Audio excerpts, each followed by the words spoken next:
Nice has no intention to speak ill of or slander another person's business or any festival or public or private event, place, activity, or adventure. The purpose of all videos is to help those in wheelchairs find fun and accessible events, places, and adventures that they can enjoy with their families and friends. And by no means does the Heart of Texas want to hurt the reputation of a person, company, or establishment. Videos are for educational purposes only, seen through the eyes of someone needing accessibility for themselves, for a loved one, or someone who may need it in the future. Thank you.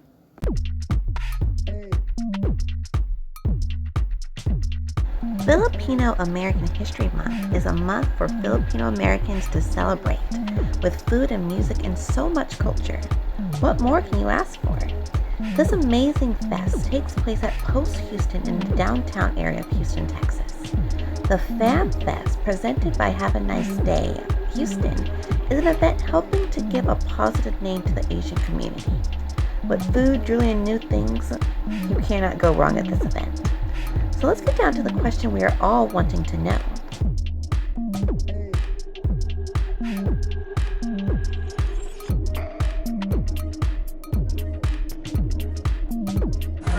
I actually started the Philippine American National Historical Society in 2015. Really? Because the mayor of Houston, before he was mayor, was like, what's your story of your people? And I didn't have a narrative, and you know, we're hardworking people, but a lot of people didn't have time to write the story down. Yeah. And many of the early folks that came for the immigration started passing away.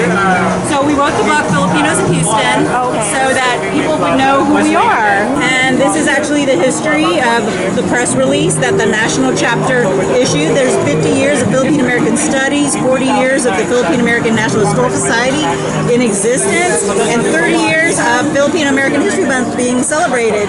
So people don't know that it's been celebrated for quite some time. And this is the story I just told you about the Filipinos in Houston. So people don't realize, like, the first Asian in Texas was a Filipino, and the first Asian at Rice University was also Filipino. How wheelchair accessible is the FAHM Fest? This event is about 50% wheelchair accessible, and let me tell you why. Now, this event is actually wheelchair accessible. However, there are things you might want to be careful of if you are in a wheelchair. A majority of the tents and tables are at the perfect height for someone in a wheelchair to shop and eat at, to their heart's content. However, a few of the booths are a little too high. Also, something else to consider is the sidewalk is only so wide and can be taken up by a lot of foot traffic, so there is something else to consider.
founder of Have a Nice Day HTX. Today we're celebrating Filipino American History Month, which is extra special I am Filipino, just to see non-Filipinos and Filipinos alike coming together, eating the food that means so much to me, and enjoying the crafts and just enjoying each other really means a lot, because that's our mission with Have a Nice Day. We started about a year ago with the height of the pandemic and the anti-Asian hate on the rise. We just wanted to do something good where everybody felt welcomed and everybody felt like they could celebrate each other and Asian culture and just people of color in general. Houston is such a beautiful melting pot, and that's our mission, is just to be able to share all of that and tell those stories and eat all that food. You can find us on Instagram to repost all of our information for our upcoming markets. I think we're going to have one in December, and that's at haveaniceday.htx. Y'all, thank you so much for coming on this adventure with us. Please do not forget to like, comment, share, and subscribe, and we will see you on the next adventure.